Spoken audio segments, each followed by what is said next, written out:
Praise the Lord. கர்த்தர் உங்களை ஆசீர்வதிப்பாராக. இந்த காலை நேரத்திலே கர்த்தருடைய நாமத்தினாலே நான் உங்களை வாழ்த்துகிறேன்.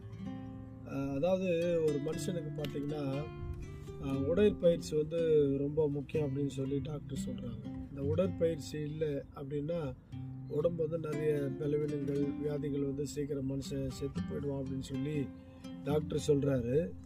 ஆனால் ஆண்டவர் என்ன சொல்கிறாரு தெரியுமா? சங்கீதம் 1:2 வசனம் சொல்லுது, கர்த்தருடைய வேதத்தில் பிரியமாயிருந்து இரவும் பகலும் அவருடைய வேதத்தில் தியானமாயிருக்கிற மனுஷன் பாக்கியவான்.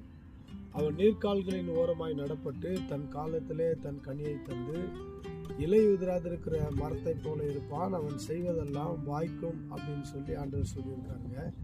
அதாவது அழிந்து போகிற இந்த சரீரத்துக்கே ஒரு பயிற்சி தேவை இருக்குது, ஆரோக்கியத்துக்கு தேவைன்னு சொன்னால் ஆத்மாவுக்கு ஒரு ஆரோக்கியம் தேவை இருக்குது. ஆத்மா ஆரோக்கியமாக இருந்தால் மட்டும்தான் ஆண்டவரை தரிசிக்க முடியும். ஏன்னா நம்ம அழியாத நித்திய பரலோகத்திற்கு ஆண்டவர் நம்மை ஆயத்தப்படுத்தி கொண்டிருக்கிறார்.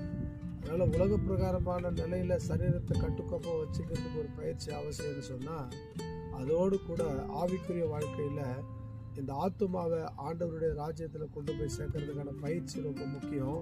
அந்த பயிற்சியில் மிக முக்கியமானது வேத தியானம். இரவும் பகலும் கர்த்தருடைய வார்த்தையின் மேலே நம்ம தியானமாக இருப்போம். கர்த்தருடைய வார்த்தை நிறைவேறும்.